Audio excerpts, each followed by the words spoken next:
Quando tiver, diz-me só.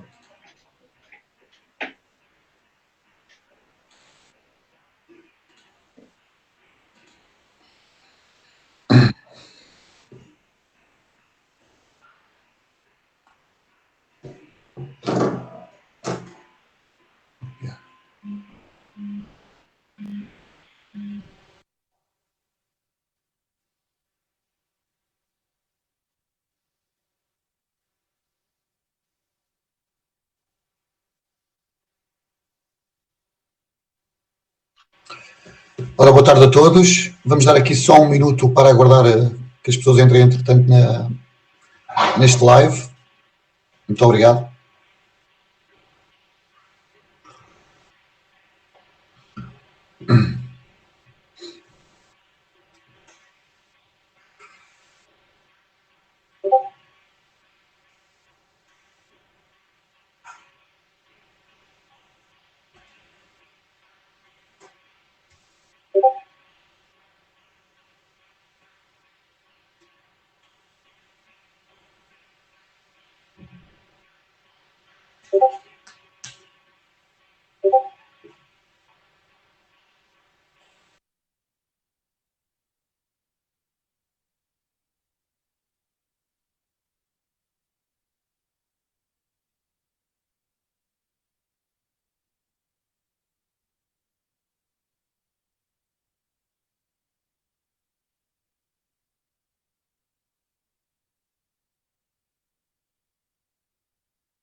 Estava aqui à espera que a professora Graça entrasse. Vamos começando e depois a professora Graça já se irá juntar a nós em breve. Boa tarde a todos, bem-vindos a mais uma semana destes lives, onde vamos continuar a falar sobre as propostas da Iniciativa Liberal no âmbito da candidatura às próximas eleições autárquicas.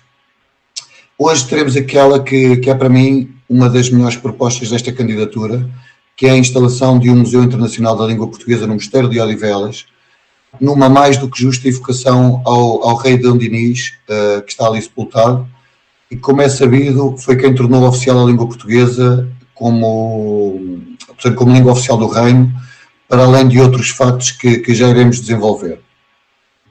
Antes de começarmos, eu queria relembrar aqui a nossa habitual caminhada domingueira, portanto, que esta semana terá como ponto de partida precisamente o Mosteiro de Odivelas. Combinámos ali junto à pastelaria Faruque e estaremos lá a partir das 10 horas para fazer um percurso pelo centro de Odivelas com aproximadamente 5 km. Portanto, domingo, 10 horas, junto ao mosteiro, junto à pastelaria Faruque, faremos mais uma das nossas caminhadas. Aproveitando a altura em que estamos, portanto, que é a altura dos Santos Populares, com todas as limitações que temos, mas não deixando de assinalar, nós no domingo estaremos também após a caminhada, a partir da 1h30, no Parque das Fontainhas, em Canessas, por volta da 1h30, como disse, para uma sardinhada. E faremos isto, naturalmente, sempre no cumprimento das normas sanitárias em vigor. Sobre tanto a caminhada como a sardinhada, têm mais informações na nossa página aí do Facebook e podem lá saber mais sobre isto. Como também já vem sendo habitual, este aqui é também um espaço de apresentação dos nossos candidatos. E hoje temos pela primeira vez connosco aqui o André Francisco, que é o cabeça de lista à Assembleia Municipal. Temos também a nossa já conhecida Marta Gamboa, candidata à Assembleia Municipal da Freguesia de Odivelas, e o Filipe Martins, candidato portanto, ao município, cabeça de lista na candidatura ao município. E por último, mas fazendo jus àquele princípio de que os últimos são os primeiros, temos duas professoras, portanto, já aqui disponível a professora Sílvia Silveira, professora de História e Português na Escola dos Moinhos da Arroja, e a professora Graça Fonseca, que deve estar a juntar-se a nós daqui a alguns minutos, com certeza, que é também ela professora de Português na Escola Secundária de Odivelas, aliás, de quem fui aluno, e foi um grande prazer e aprendi muito. Agradeço a presença e o contributo a ambas, são fundamentais para desenvolver e melhorarmos esta proposta e que esperamos que ela possa vir a ser uma realidade. E isto é uma nota pessoal minha aqui, final, que eu queria deixar, apesar de não estar aqui em direto, tenho que referir o apoio pessoal que recebi nesta matéria e na preparação deste tema da professora Filomena Naumann, uma professora de quem eu também fui aluno, que conheci no meu 7º ano, na Escola Secundária de Odivelas, em conjunto com a professora Graça Fonseca, e com quem tenho tido sempre ótimas conversas, sempre muito esclarecedoras, e não posso deixar aqui de fazer uma referência, porque me apoiou na preparação deste tema, e aqui fica esta nota a título pessoal. E feitas estas as apresentações, vamos então ao tema do dia, que é o tema que nos traz cá, assinalando também o Dia de Camões de Portugal e das comunidades portuguesas. Não é inocente a escolha deste dia para apresentarmos esta proposta, que é o Museu Internacional da Língua Portuguesa. E para nos explicar em que consiste esta proposta, passo a palavra ao candidato da Iniciativa Liberal à Assembleia Municipal, que se dará a conhecer também um pouco e irá apresentar melhor, ou desenvolver melhor esta proposta. Força, André, avancei. Antes de mais, muito obrigado a todos pela disponibilidade. Não deixa de ser um feriado e estarmos aqui todos esta oportunidade de discutirmos este tema, digamos, de dedicar de algo pessoal, mas que entendo que é de muito proveito para todos nós. O meu nome é André Francisco, enquadrando um bocadinho, porque é a primeira vez que surjo nestes lives. O meu nome é André Francisco, tenho 32 anos, sou da área de gestão e sistemas de informação. Aceitei este desafio de integrar a iniciativa liberal com muito gosto, e é para mim uma honra poder fazer a ponte entre as propostas que construímos ao longo dos últimos meses no reprogramar Odivelas e tentar o melhor possível fazer a ponte dessas propostas na Assembleia Municipal, que todos nós acreditamos que tal irá acontecer. Introduzindo aqui um bocadinho os temas da ordem do dia, de relevar esta proposta que temos do Museu Internacional da Língua Portuguesa no Mosteiro de Odivelas, que me parece que é muito relevante por 2 pontos essenciais. O primeiro, o facto de Dom Dinis, El Rei Dom Dinis, estar sepultado aqui em Odivelas, e toda a referência histórica que muitas vezes passa um pouco ao lado, e que é uma ponte interessante, e toda a sua importância da língua portuguesa, que certamente irá ser debatida nesta live com 2 pessoas bem mais especialistas do tema histórico e cultural da língua portuguesa, e essencialmente essa relevância de El Rei Dom Dinis, e a segunda, utilizando esta referência da língua, a relevância nacional e internacional que este museu poderia trazer, sendo o português uma língua falada em toda a CPLP, toda a comunidade de países de língua portuguesa, que são milhões a nível mundial, e que alavancariam esta proposta a uma outra dimensão. Não quero deixar também de salientar 2 outras propostas também, a nosso ver, muito, muito importantes, considerando todo o dia que é o dia de hoje. A proposta que temos em relação ao Centro Cultural da Malaposta, aqui o nosso objetivo é expandir toda a atividade do Centro da Malaposta fora do que é o contexto central de Odivelas, ou seja, exponenciar o mais que for possível à Câmara Municipal de Odivelas toda a atividade realizada pela Malaposta, seja ela teatro, música, e exponenciar tudo aquilo que existe e que tanta oferta cultural existe na Malaposta, muitas vezes desconhecida por nós. E o outro ponto que também nos pareceu muito, muito relevante na construção da nossa proposta para Odivelas foi homenagear Vasco Santana. Vasco Santana faleceu e viveu muitos anos, na altura era Loures, em Odivelas, e parece-nos relevante que exista aqui a criação de uma estrutura de promoção do teatro, não só do teatro de comédia, que acabava por ser a praia de Vasco Santana, mas também de todo o teatro, e também homenagear a vida e obra do autor. São realmente propostas que nós queremos e que com todo o gosto partilhamos neste dia de Portugal, de Camões e das comunidades, e é com muito gosto que recebemos, e agradeço também a nível pessoal a presença da professora Sílvia e da professora Graça, e teremos aqui muito conteúdo interessante para partilhar durante esta tarde.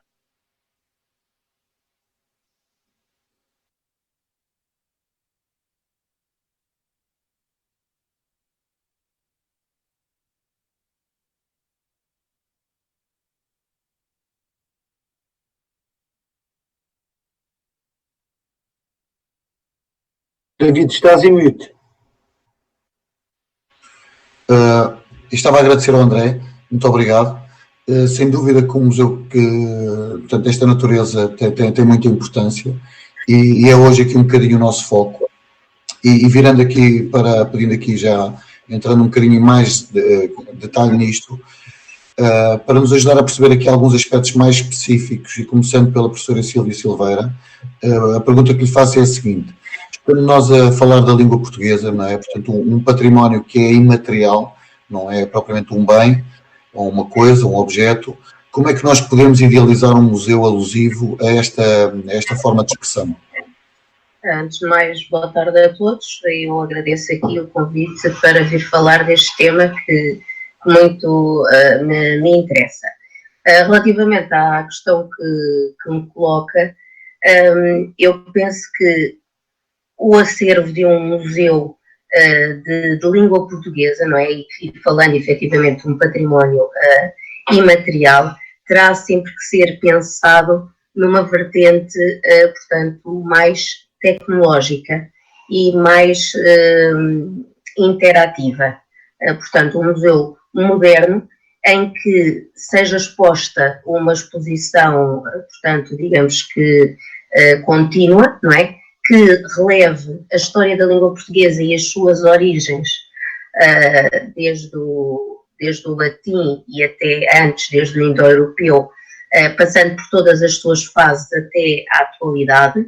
Isso poderá ser feito de diversas formas, mas eu penso que aqui, tecnologicamente falando, seria uma proposta mais interessante do que apresentar apenas, portanto, textos ou outras marcas da nossa língua, não é? Que sejam materiais, porque muitas delas nós não as podemos retirar de onde elas estão e trazê-las para um museu, não é? Por isso é que se calhar também existem muito poucos museus deste cariz. Outra coisa que eu considero também muito importante é que nós temos que nos lembrar que a língua portuguesa é a quarta mais falada do mundo,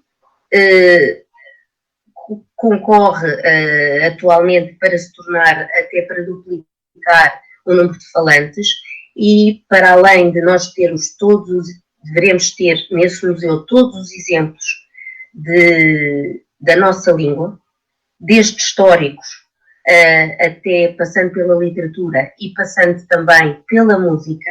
Nós não nos podemos esquecer de que uma das formas como os outros povos contactam com a nossa língua parte muitas vezes da canção, da audição da canção, da sonoridade. Portanto, a questão do som neste museu seria de extrema importância.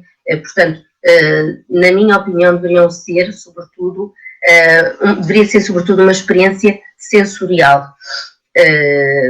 Portanto, para além disso, eu creio que é um museu que faz todo o sentido existir, e deve focar não só a nossa variante, que é a do português europeu, não é? A nossa variante, que é o português europeu e é a norma, digamos, e podermos, portanto, também focar as variantes do português, nomeadamente a africana e a brasileira, que é a que tem, como todos sabem, o maior número de falantes. E isso também podemos fazê-lo quer com base na literatura, quer com base na música também, Portanto, eu penso que isso seria talvez o mais adequado para um museu com este tipo de dificuldade, não é?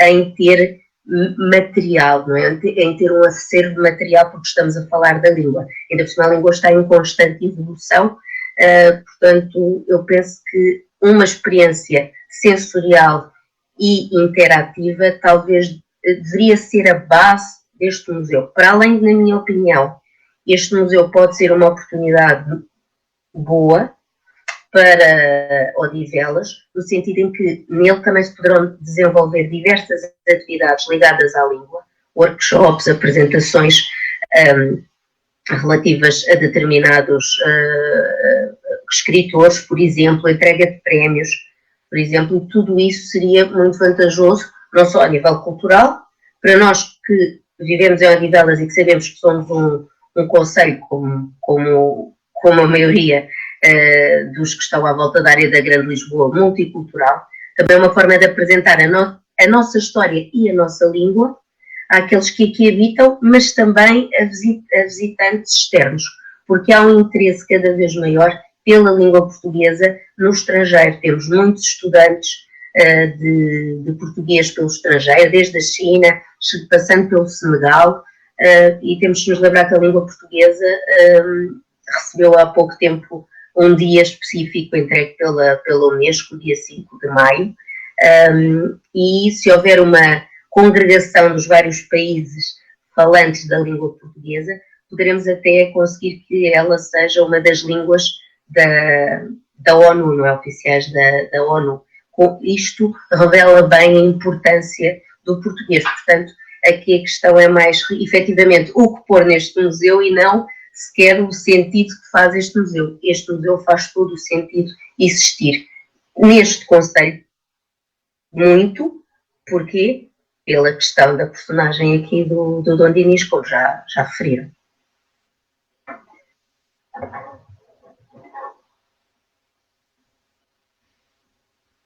Eu não estou a ouvir. Não. Não estás porque eu não tinha o som ligado. Uma pessoa, por muito que treine, esquece sempre de ligar o som quando vai falar. Faz parte. Estava a dizer que obrigado pelo teu contributo, um excelente contributo, uma ótima perspectiva daquilo que é o conceito imaterial da língua e em que medida é que ele pode ser expresso num museu. E utilizaste uma expressão, ou fizeste referência à multiculturalidade que esta nossa língua assume, portanto, e pegando nesse tema, virava aqui a questão para a professora Graça. Uma vez que nós somos um concelho com uma comunidade imigrante também muito, muito significativa, portanto 11%, de acordo com os dados oficiais da população residente em Odivelas, é imigrante, portanto das suas mais diversas proveniências, e portanto pegando nisso, na necessidade de refletirmos um pouco sobre a língua e portanto, qual a importância que o conhecimento desta nossa língua, ainda para mais expressa num museu, pode ter para estas pessoas, e qual é que é um bocadinho a sua experiência nesta matéria? Tenho que ligar o microfone, professora. Obrigado.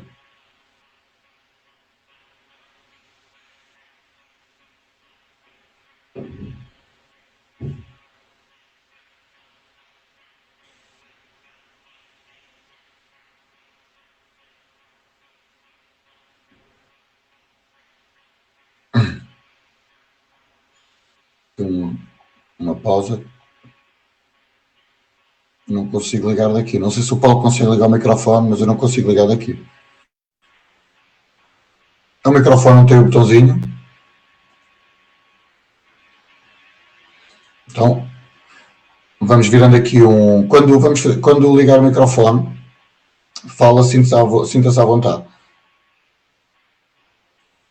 Virando aqui um bocadinho para não estarmos a perder o embalo, eu aproveito para perguntar aqui à Marta, assumindo aqui o seu papel de candidata à Assembleia Municipal da Freguesia de Odivelas, portanto, qual é que achas que que papel pode ter um museu desta natureza para a freguesia? Portanto, qual é que é a sua importância do ponto de vista da atual Assembleia Municipal? Boa tarde a todos, obrigada mais uma vez pelo vosso convite. Relativamente a este tema sobre a língua portuguesa, eu considero que a nossa ideia de trazer para o Mosteiro de Odivelas um Museu de Língua Portuguesa será uma grande mais-valia, para além de todos os aspectos já referidos pelos restantes. Eu considero que é o seguinte: nós somos um concelho que estamos localizados aqui na proximidade de Lisboa. Eu entendo que com a integração deste museu vai permitir uma maior dinamização a nível do turismo. Isso poderá permitir também um melhor desenvolvimento a nível económico para Odivelas, atraindo os investigadores da língua para cá, permitindo também mais valências na nossa rede escolar e em todas as que estão nos concelhos vizinhos.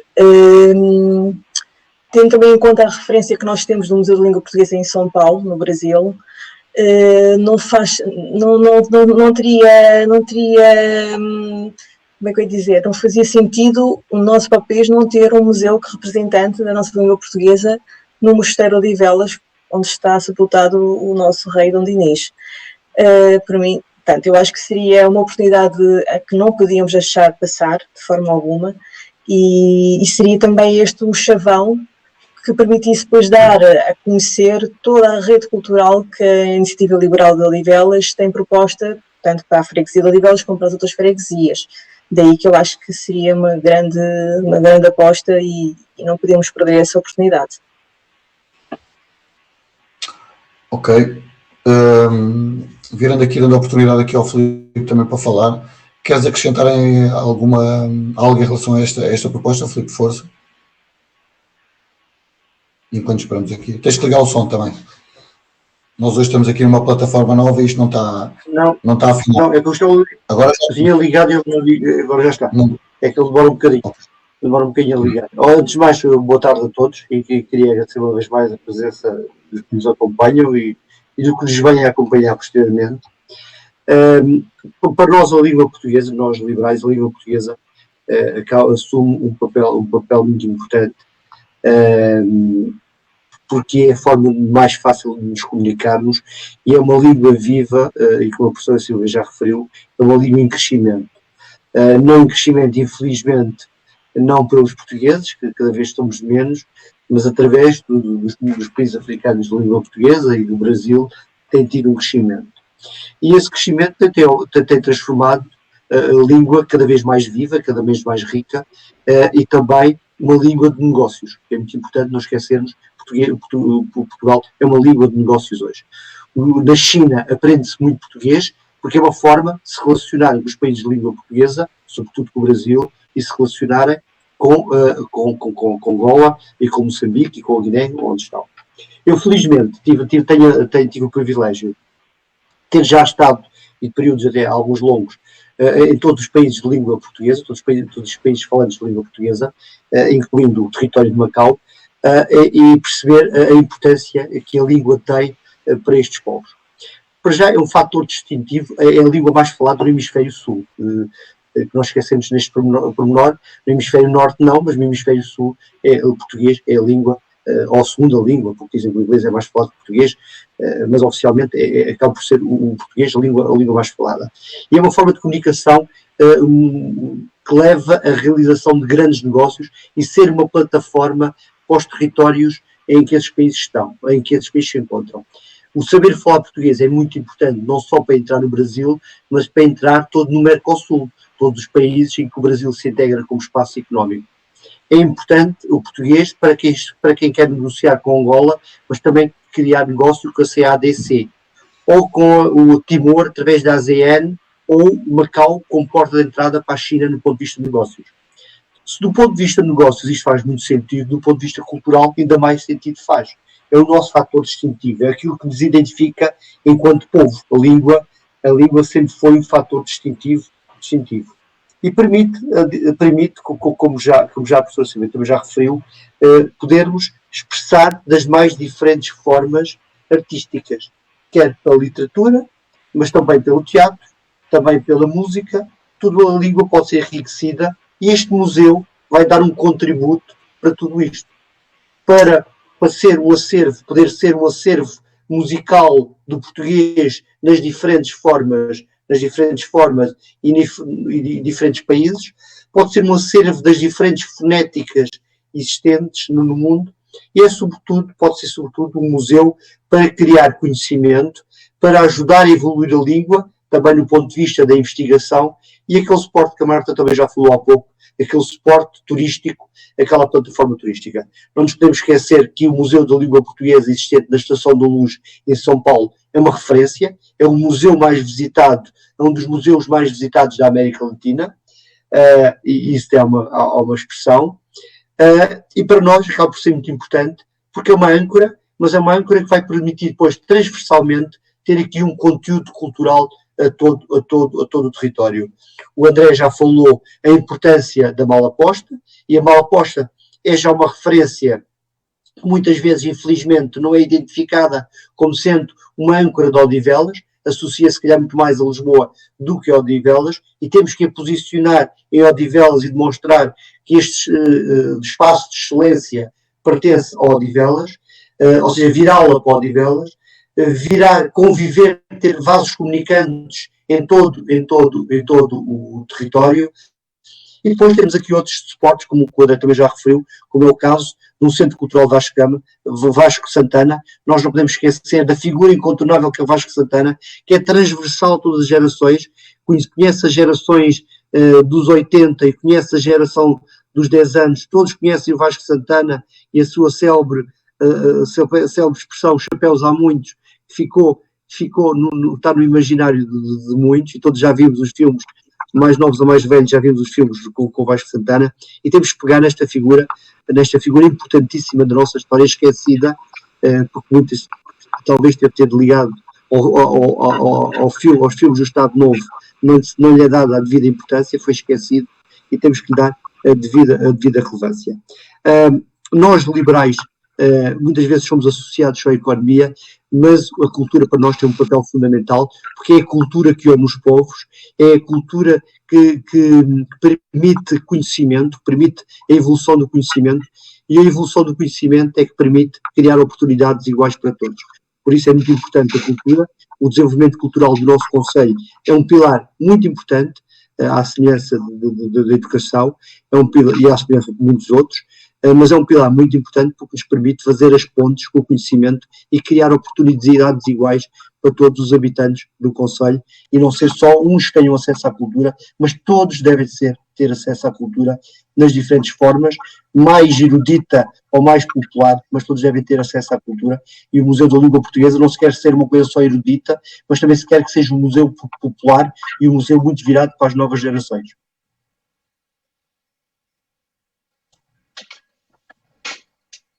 E continuamos em mute. Então, querem que eu diga agora qualquer coisa ou vai falar outra pessoa?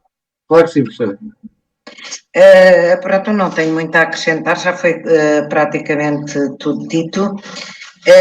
No entanto, quando falou em workshops, eu lembrei-me também em concursos, porque muitas vezes é de concursos que surgem ideias novas, coisas novas, até a introduzir no museu, que não existem. Portanto, cada cabeça pensa sempre uma coisa diferente, e das cabeças de muitos podem surgir ideias interessantes que venham a ser incrementadas e que nem sequer neste momento se esteja a pensar nelas. Quanto ao enriquecimento da língua, portanto, é evidente que temos de ir ao português arcaico. No entanto, também, em Odivelas eram quintas, e, portanto, a primeira forma de imigração foi realmente do interior do país para os arredores de Lisboa, para já porque Lisboa estava a ficar superlotada, depois também por razões económicas, porque as pessoas que vinham da província não tinham condições económicas de adquirir casa dentro de Lisboa. E estou-me a lembrar, por exemplo, que em Odivelas também há muitas pessoas das Beiras. Eu conheço até um caso de uma pessoa que tem um trabalho muito bem feito sobre o vocabulário utilizado nas Beiras. Um trabalho desse tipo, portanto, em que há os termos populares, e o Filipe falou disso, que não é só para a língua erudita que interessa, também interessa saber, conhecer e dar a conhecer às gerações vindouras esse vocabulário que existe em cada região, cada região, umas de uma forma mais acentuada, outras menos, mas cada região tem realmente o seu vocabulário próprio, e esse vocabulário muitas vezes até já entrou nas nossas vidas e não nos apercebemos que eram próprias, termos próprios de determinada região. Eu lembro-me, com 20 e tal anos, eu fui atrás dos montes e só me falavam do reco. Eu não sabia o que era um reco, só fiquei a saber que um reco era um porco quando fui atrás dos montes com 20 e tal anos. E portanto, há realmente muita gente em Odivelas que conhece termos que nós, portanto, falantes, portanto, de uma determinada região. Sim, os de determinada região sabem, conhecem estes termos. Por exemplo, o Aquilino Ribeiro foi um grande divulgador dos termos da Beira Alta, e lembro-me de muitas pessoas, muitos colegas que estavam na altura a ensinar aos alunos o Malhadinhas, me virem perguntar se eu sabia o que é que aquilo significava. Pronto, eu não sou da Beira Alta, no entanto, a Beira Baixa é aqui muito próxima, e muitos termos da Beira Alta eram também da Beira Baixa, e eu conhecia, ajudei algumas pessoas a decifrarem algum vocabulário do Aquilino Ribeiro. Portanto, tudo isso é riqueza, tudo isso é enriquecimento do museu, e, tal como disse, os concursos também ajudam a incrementar novas atividades que muitas vezes nós não pensamos nelas. Muito bem. Eu um bocadinho nessas diferentes. Professora, eu vou-lhe tirar o som, porque estamos aqui um bocadinho de eco, tá bom? Mas depois é isso, obrigado. E peço desculpa pela minha voz também, que isto hoje está estou um bocado aqui afetado, mas estou ao ofício. Pegando aí um bocadinho nessas variantes de expressão da língua e na riqueza da língua, eu julgo que ela, neste caso, para além da nossa riqueza nacional, digamos assim, daquilo que é as nossas regiões do Portugal enquanto território, temos também todas as variantes que vêm espalhadas por todo o mundo. E não sei se alguém quer acrescentar historicamente, ou seja, a Silvia há bocado falava disso, falámos também sobre essas variantes africanas e brasileiras, portanto também pegaste um bocadinho nisso. Não sei se podemos desenvolver aqui um bocadinho mais como é que o museu podia acolher todas estas formas de expressão, não só nacionais, mas também internacionais. Sim. É assim, para além das diferenças, se quiserem, a nível da língua, na sua parte formal, o que eu penso que seria mais importante deixar explícito relativamente às variantes do português num museu seria, sobretudo, e vai ir aqui um pouco ao encontro o que a professora Graça também disse, é termos a noção de que, efetivamente, a nossa língua sofreu influências a nível de vocabulário e de expressões relativamente aos pontos com que contactou, devido à diáspora, não é? E algumas expressões que normalmente às vezes tratamos por idiomáticas, que têm ligação, por exemplo, com esses contactos que fizemos a partir do século XV, que é quando começa verdadeiramente a diáspora da nossa língua, não é? Portanto, falarmos de expressões como voltar o feitiço, por exemplo, contra o feiticeiro, dizermos é o negócio da China, por exemplo, algumas palavras também que nós absorvemos, algumas antes da nossa diáspora, também por influência, por exemplo, do contacto com a língua árabe, não é? Não nos podemos esquecer, por exemplo, arroz, alface, e algumas localidades são de influência da língua árabe na nossa própria língua, não é? Portanto, no fundo, os falantes, à medida que vão contactando com outras línguas, vão se apropriando ou vão transformando a sua própria língua, digamos que materna, e trazendo para si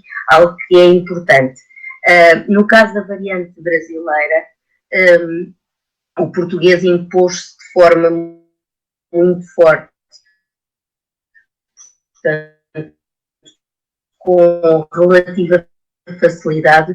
O tupi foi, que era a língua, portanto, que se encontrou no Brasil, foi um pouco dominada, não é? Aqui a ação, por exemplo, dos jesuítas também foi muito forte neste aspecto, e o português impôs-se, mas é verdade, e todos nós sabemos, porque contactamos, eu sobretudo faço parte de uma geração que contactou desde muito cedo com a variante do português brasileiro por causa das telenovelas, não é? Portugal não produzia, nós víamos, e se calhar essa é a maior expressão e a primeira de contacto para além da música.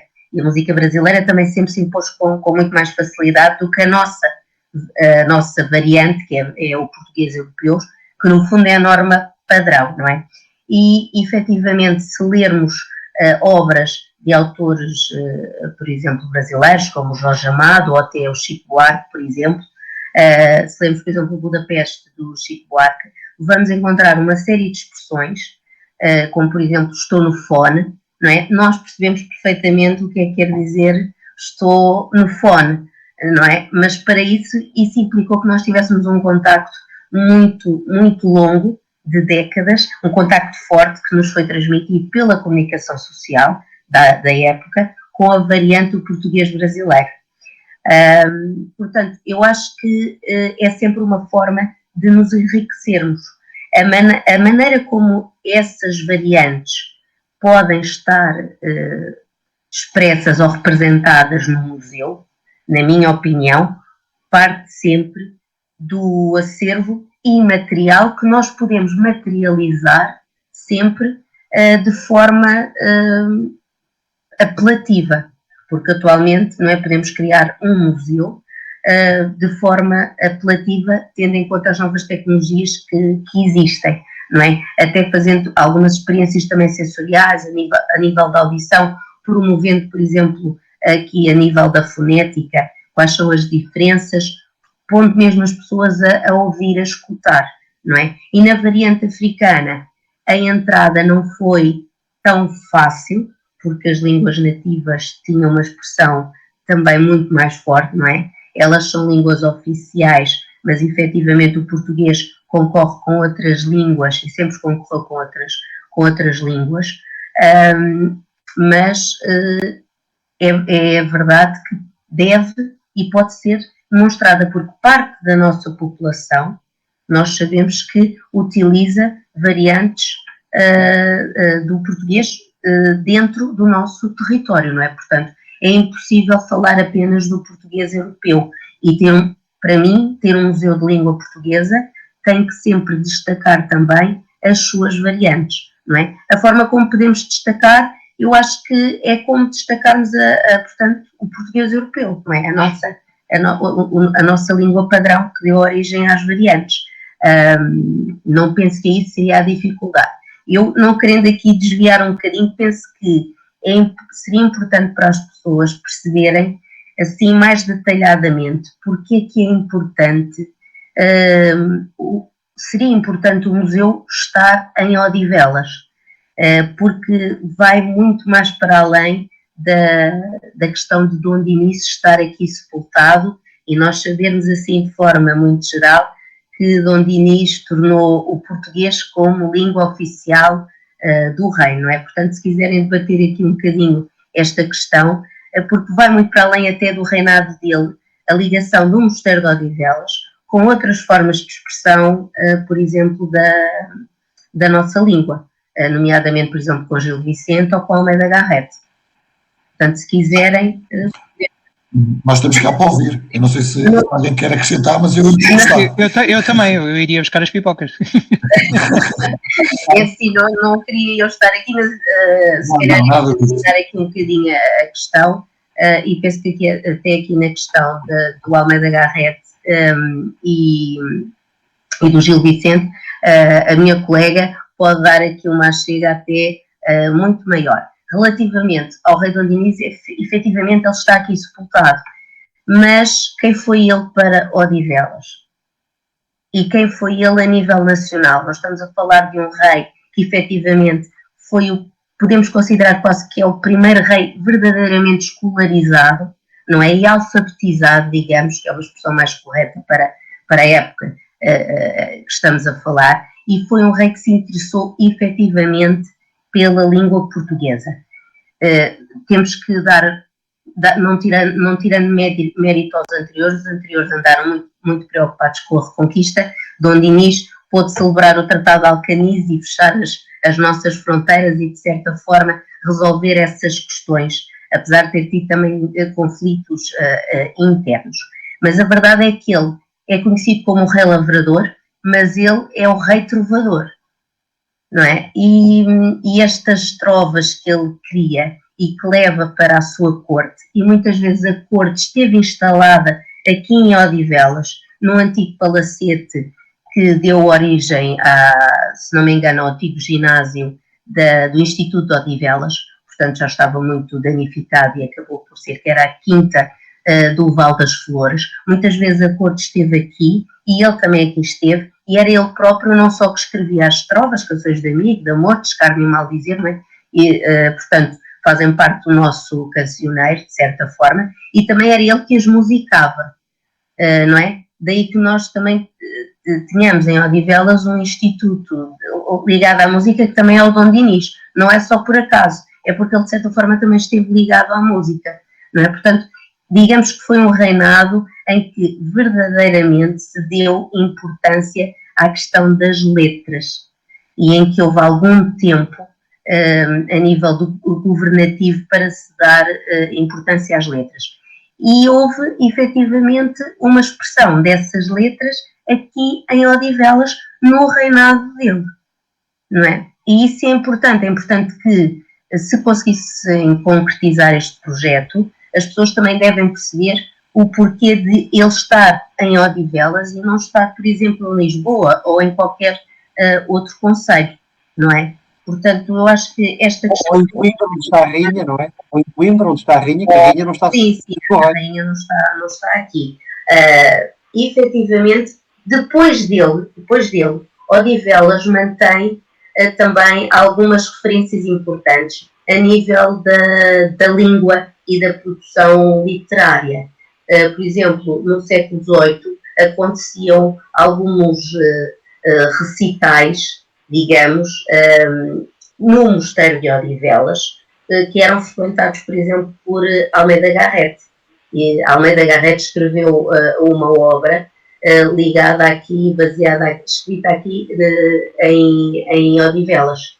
Assim como o Gil Vicente também escreveu um auto que foi representado pela primeira vez na igreja, por exemplo, do Mosteiro de Odivelas.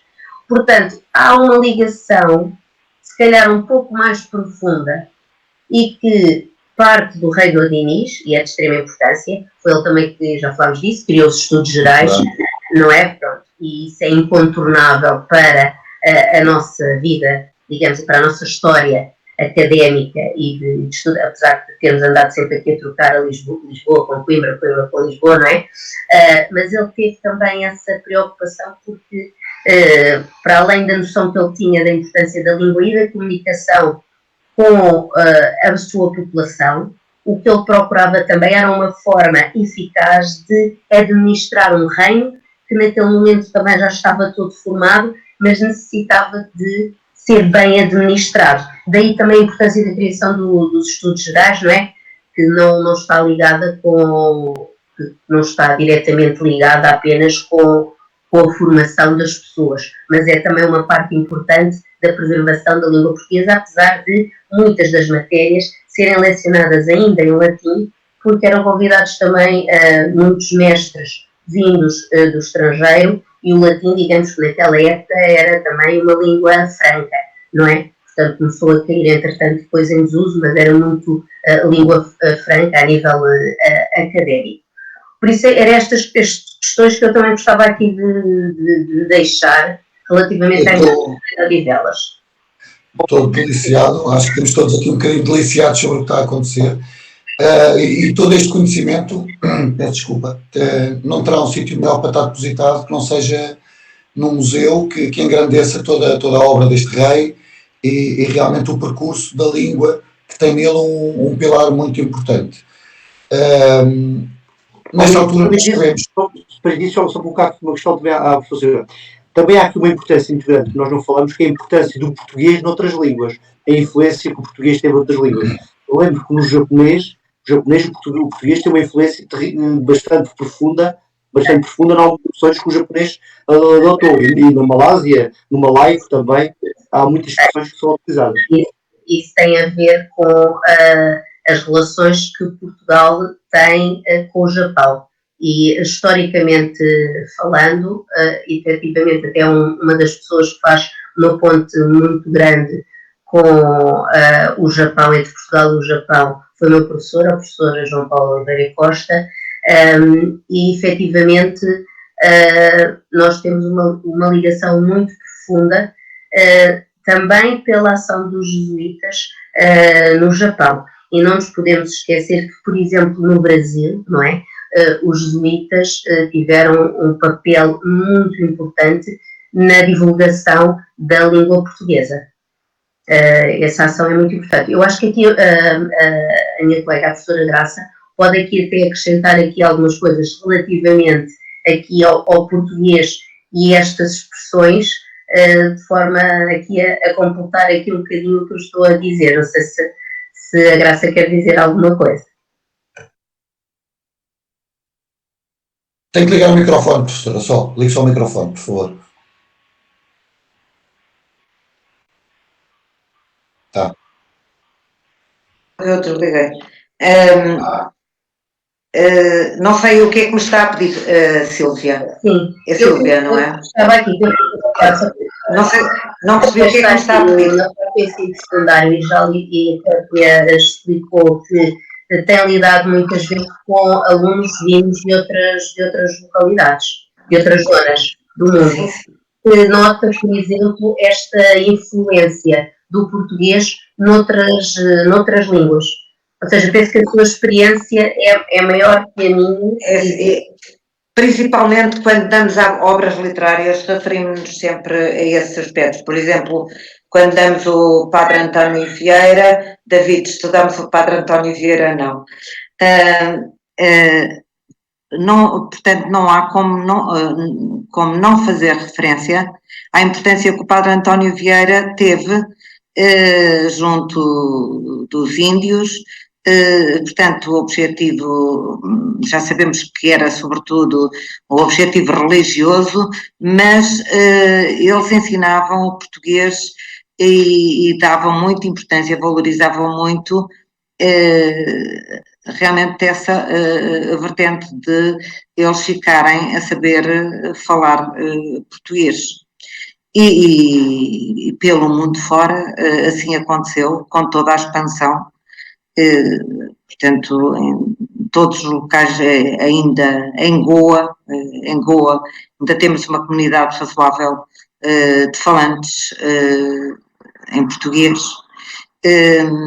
Falou-se do Japão, temos das duas coisas, no japonês temos, e o português, temos em português palavras que trouxemos do Japão e vice-versa. Tem no Japão palavras que vieram do português. E pronto, e nos países, nos países, portanto, africanos, nos países de expressão portuguesa, a língua oficial, na maior parte deles, é o português. Eles depois têm uma outra língua mãe, portanto, há uma outra língua chamada língua mãe, a língua materna deles, que já tem a ver com dialetos próprios de cada região, e eles falam esses dialetos entre eles, mas depois falam muito bem connosco em português, à exceção da Guiné, porque eu suponho que na Guiné o português não é língua oficial. Corrija-me lá, Silvia, se eu estou errada. Na Bissau, sim, na Bissau é oficial. É na oficial? Guiné Equatorial também. Na Guiné Equatorial é oficial, mas eu acho que já. Mas então eu acho que já foi. Eu acho que não é. Eu acho que já foi o francês, pelo menos já foi o francês. Há aqui uma ligeira diferença entre o português ser língua nacional e o português ser língua oficial. O português nacional em Portugal e no Brasil. É no Brasil, só no Brasil. Só no Brasil. É oficial. Mas mesmo assim, em língua oficial na Guiné, eu tenho a impressão que já chegou a ser o francês, em determinada altura. Efetivamente. Que não tem essa informação, mas eu tinha a ideia que já tinha sido o francês em determinada altura. E pronto, nos cursos noturnos nota-se muito bem. Os alunos que vêm de Angola, de Moçambique, de Santo Tomé, trazem competências que os da Guiné não trazem de todo. Ok. Eu gostava de virar aqui, o professor vai tirar mais uma vez o som por causa do break. Obrigado também, mais uma vez. Eu gostava aqui de virar um bocadinho nós já temos pouco mais de 5 minutos para fechar, e gostava só de deixar aqui uma última questão. Essencialmente já nesta altura está em curso, muito badalado e muito divulgado, estudos prévios em relação ao destino a dar ao mosteiro. Nestes estudos, e aqui um bocadinho em jeito de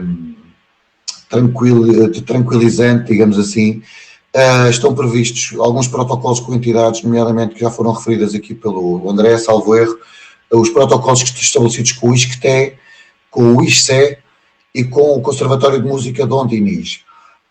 Portanto, e não nos passa pela cabeça, quando apresentamos uma proposta desta natureza, estar de certa maneira aqui a romper com aquilo que já são, digamos, compromissos honrados. Agora, temos depois uma área muito vasta do mosteiro, portanto aqui estamos a falar de cerca de 25 mil metros quadrados de área coberta, de área destinada a este tipo de fim, portanto a este serviço ou a estas entidades, mas a maior área, a maior fatia é destinada precisamente ao centro interpretativo do mosteiro de Odivelas e aos serviços municipais. E virando aqui um bocadinho em jeito de conclusão, portanto eu não sei se depois alguém quer dizer mais alguma coisa, sintam-se à vontade, mas olhando para uma obra com aquela magnitude, não é? Que é um mosteiro daquela grandeza, com alguém que se torna um ícone do próprio mosteiro, como o rei Dom Dinis, não estaremos nós a diminuir demasiado quando atribuímos apenas, ou seja, cerca de 15 mil metros quadrados a serviços municipais e destinando uma parte a um centro interpretativo que se esgota em pouco mais do que a parte destinada à igreja e os claustros. Portanto, não estaremos nós a diminuir o valor que temos naquele mosteiro com a presença do rei aqui sepultado, quando comparado com uma opção que é instalar ali um museu. E se calhar lança aqui esta questão, não sei se é o André, em jeito de conclusão, porque estamos mesmo a 5 minutos, e depois deixamos aqui um lapozinho para alguém que queira fazer uma conclusão. Sim, sem dúvida, David. Esta questão é deste posicionamento que a Câmara tem tido sobre este tema e olhando um bocadinho para todo este estudo prévio em relação ao Mosteiro de Odivelas, eu acho que há dois fatores que são, não diria preocupantes, mas que são importantes de relevar. O primeiro dele é um bocadinho essa questão, ou seja, há aqui um balanço que faz sentido fazer, que é, não fará mais sentido colocar aqui um Museu Internacional de Língua Portuguesa por todos estes fatores e todo este conteúdo rico que foi aqui partilhado hoje e em prol daquilo que está decidido atualmente, que é uma deslocação dos serviços municipais para ocupar uma área muito significativa daquilo que são as instalações que já existem no Mosteiro de Odivelas. Estamos a falar de milhares de metros quadrados, portanto, a questão é se isso faz realmente sentido. E dentro também desta linha há uma outra questão que eu acho importante, que é, quando ouvimos em sede de discussão na Assembleia Municipal daquilo que foi este estudo prévio do conjunto de parceiros e protocolos, vimos que existem algumas vantagens para funcionários da Câmara Municipal. Por exemplo, uma licenciatura que seja tirada no ICE está previsto ter uma redução do valor de propina anual de 15% para funcionários da Câmara Municipal, e o mesmo acontece com o ISCTE, que estamos a falar a nível de mestrado, de reduções à volta dos 20% por propina anual. A questão, existe também aqui uma distinção entre os odivelenses, que são as pessoas que realmente enriquecem o Conselho e que são um ativo extremamente relevante para todos nós, para o nosso envolvimento diário, seja económico, seja social, seja cultural, que são deixados um pouco de parte com uma decisão de colocar este âmbito exclusivo àquilo que são os funcionários camarários. Eu acho que é preciso refletirmos todos um bocadinho quais é que são as decisões que realmente são relevantes para todos nós, e muitos de nós que fazemos parte deste projeto crescemos em Odivelas e seguimos Odivelas ao longo de várias fases da história. Estou-me a lembrar do antigo Arnaldo Dias, que se deslocou, ou de outras dinâmicas que houve em termos de municipais. Acho que isto nos leva a refletir um bocadinho a todos qual é que será efetivamente a proposta mais relevante para todos nós. Eu não sei se mais alguém quer acrescentar alguma coisa, mas eu diria que na essência era isto que gostaria de partilhar convosco.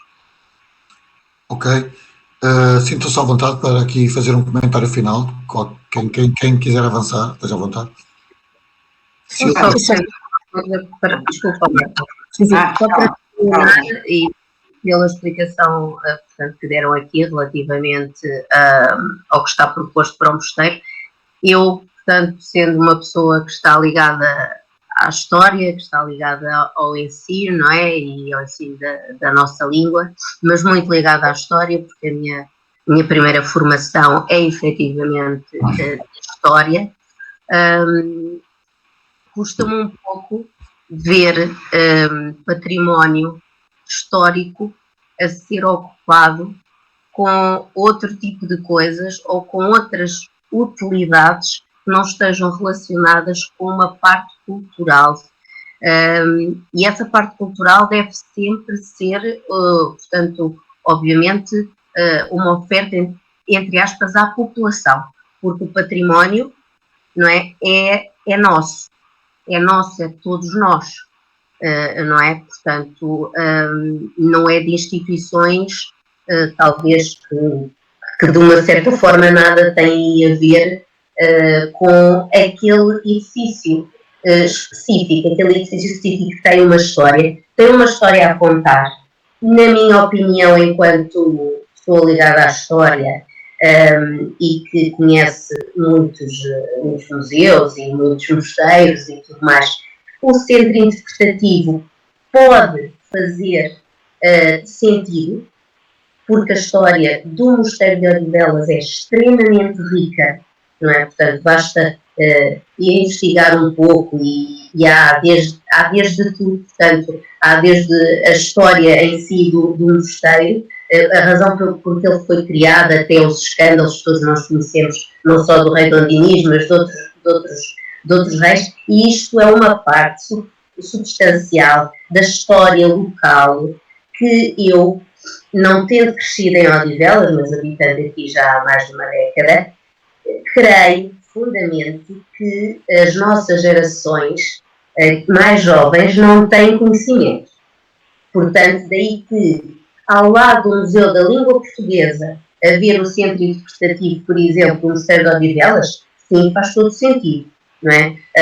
Portanto, temos outros centros interpretativos, por exemplo, de outros mosteiros, não é? Sendo que o de Alfarrota é o mais conhecido, e ele, se for bem planeado, faz todo sentido. E aqui também faria todo o sentido para o nosso concelho, correto? Agora, o resto do espaço todo, para mim, diz-me muito mais a mim, enquanto odivelense e enquanto portuguesa, não é? Ter um Museu Internacional da Língua Portuguesa no Mosteiro de Odivelas do que ter dormitórios, ou como estão a falar, ou serviços municipalizados, ou coisas que, de uma certa forma, até pode haver outros locais e até dentro do concelho, não é, que pudessem ser utilizados para isso.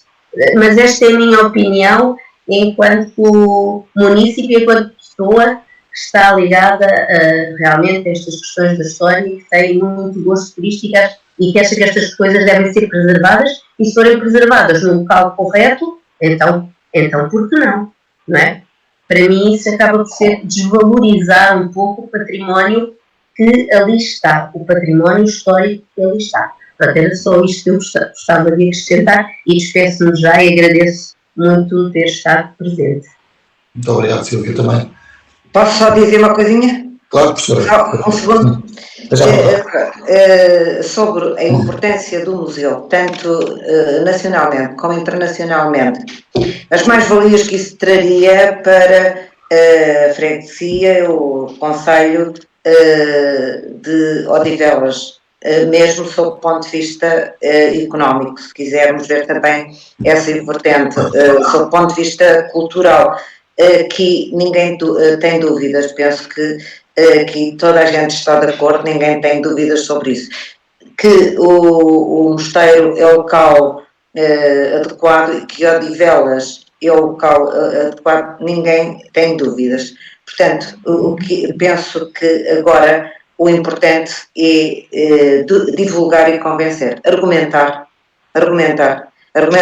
de uma forma muito clara e divulgar essa argumentação e convencer as pessoas. Não é difícil convencer as pessoas, a não ser as pessoas que estão instaladas e que querem fazer daquilo serviços serviços camarários, não é?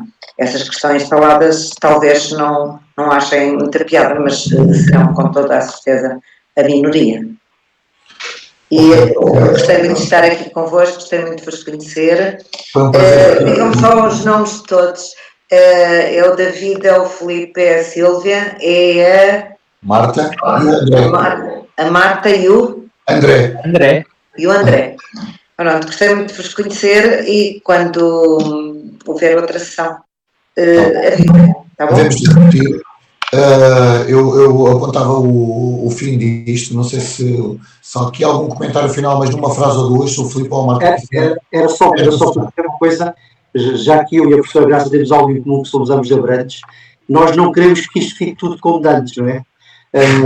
Não. Portanto, aqui uma expressão, queremos que as coisas mudem, não é? Nós também queremos dar o nosso contributo para que as coisas evoluam e para que tenhamos um desenvolvimento sustentado de todo o concelho e o mosteiro de Odivelas é um pilar fundamental nesse desenvolvimento que esperado e desejado, mais que esperado, desejado por todos, porque nós todos queremos um concelho com progresso e com desenvolvimento. Marta, não sei se... Sim. Só para terminar, eu reforço também a grande importância que é conseguirmos transmitir à população de Odivelas e a todos os odivelenses a importância que é integrar um Museu da Língua Portuguesa, único em Portugal, no concelho de Odivelas, na nossa freguesia, inserido dentro de um mosteiro de Dom Dinis. e por parte das ideias dos tais serviços municipalizados virem para lá, porque acho que não faz qualquer sentido. Pronto, é só isso. Muito bem. Eu, em jeito de... Vou tentar concluir. Permites-me só uma coisa enquanto estás aí de volta da tua voz. Independentemente do alcance que tenhamos, que eu espero que seja muito, eu tenho a dizer, partilhar convosco, foi um privilégio para mim estar aqui e ouvir-vos hoje. Foi, independentemente do contexto político que estamos aqui a falar, foi muito rico. Foi mesmo muito rico e eu agradeço-vos a vossa disponibilidade num dia feriado como hoje, em estar aqui e partilharem connosco o vosso conhecimento. Foi mesmo um gosto muito grande. Muito obrigado. Eu queria reforçar aqui a ideia de nós não estamos contra tudo, nós reconhecemos a importância de algumas dos estudos que estão feitos, a referência que foi feita aqui ao Centro Interpretativo do Mosteiro de Odivelas, ou seja, a ideia de incluirmos o museu não anula outras opções que são tomadas e que têm vindo a ser discutidas. Agora há outras, como a ocupação daquele espaço com serviços municipais, ainda que sejam os serviços, a variação, o governo municipal, é redutor para um espaço que pode assumir uma tamanha importância para o Conselho. Portanto, e realmente é este sentido positivo, com a presença aqui da minha antiga professora Graça, que foi um prazer para mim muito grande tê-la e revê-la, e um prazer muito especial também em ouvir a Sílvia, e portanto aqui vos deixo e cumprimento-vos até à próxima semana, espero que com melhor voz, para voltarmos aqui a falar sobre outros temas que vamos lançar. Mas a voz está muito interessante, ó, David. Não está nada. Mas muito obrigado. Obrigado. O resto, bom fim de semana. É isso, um bom fim. Igualmente, obrigado. Obrigado, igualmente. Bom dia. Obrigado.